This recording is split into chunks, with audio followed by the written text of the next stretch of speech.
प्रार्थना पत्रिका मंगलवार 20/6/2023। वह व्यवसाय जो बाबेल आपदा के टावर को अवरुद्ध करता है। उत्पत्ति 11:1-8 वचन। तब यहोवा ने उनको वहाँ से सारी पृथ्वी पर फैला दिया और उन्होंने उस नगर का बनाना छोड़ दिया। बाइबल में जिस अर्थव्यवस्था का उल्लेख किया गया है वह अंधकार और गुलामी की अर्थव्यवस्था की ओर इशारा करती है। जब शक्तिशाली राष्ट्रों ने कमज़ोर राष्ट्रों पर आक्रमण किया और जब उन कमज़ोर राष्ट्रों ने जीवित रहने के लिए संघर्ष किया तो लोक सेवकों ने सभी कामों को अंजाम दिया। हालांकि दुनिया की अर्थव्यवस्था शक्तिशाली लगती है, यह वास्तव में बेबेल के टावर की अर्थव्यवस्था है, क्योंकि सब कुछ धर्मस्थलों पर केंद्रित बनाया गया है। लोग मूर्ति पूजा पर आधारित राजनीति करते हैं। उन्होंने ऐसा इसलिए किया है क्योंकि पैसे की वजह से है। हालांकि क्योंकि शैतान वहाँ काम करता है, वे अंत नष्ट हो जाएंगे। यह बदले में आपदाओं की अर्थव्यवस्था बन जाएंगी। युद्ध भड़क उठेंगे और रोगों का युग आएगा। उस समय के दौरान परमेश्वर ने लोक सेवकों का उपयोग किया जो अवशेष थे। आपको कौन सा सुसमाचार प्रचार करना चाहिए और आपको किस प्रकार की अर्थव्यवस्था को पुनर्स्थापित करना चाहिए? पहला, बाबेल की मीनार का युग। बाबुल के गुम्मट का युग आज भी घटित हो रहा है। यह उत्पत्ति 11:1-8 में शुरू हुआ और इसके परिणाम स्वरूप लोगों ने भारी विपत्तियों का सामना किया है।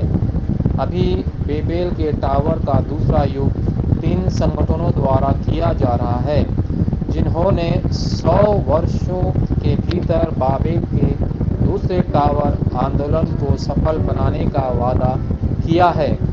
वास्तव में भले ही वे पूरी दुनिया में कब्जे का आंदोलन उठा रहे हैं, क्योंकि भी चिंता नहीं खाता है। चौथा और पांचवा उपयोग बाबेल आंदोलन का तीसरा टावर बन जाएगा।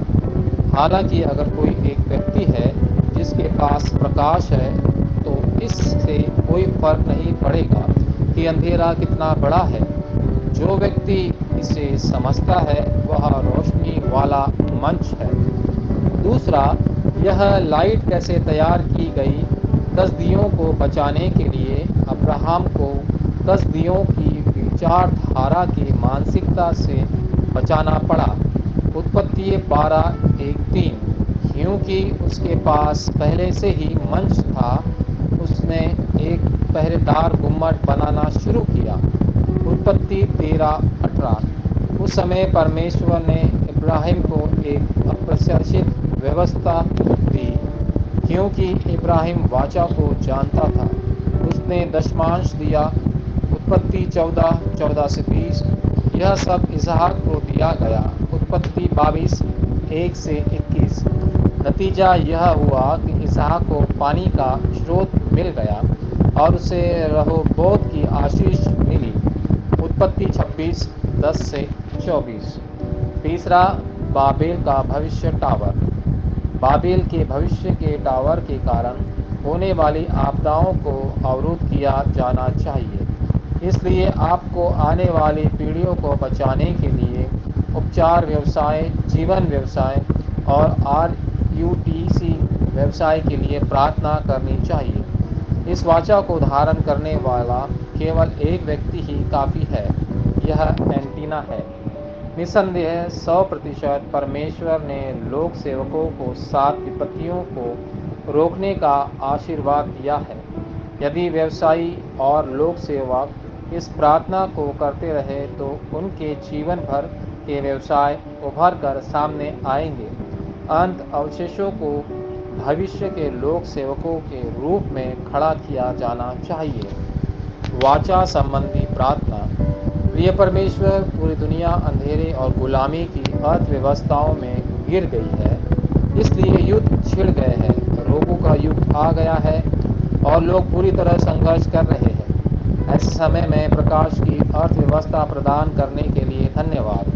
कृपा मुझे दुनिया को बचाने के लिए रहोबोत का आशीर्वाद दे और बचे हुए लोगों को उठाए जो भविष्य की आपदाओं को रोकेंगे। यीशु मसीह के नाम में मैं प्रार्थना करता हूँ, आमीन।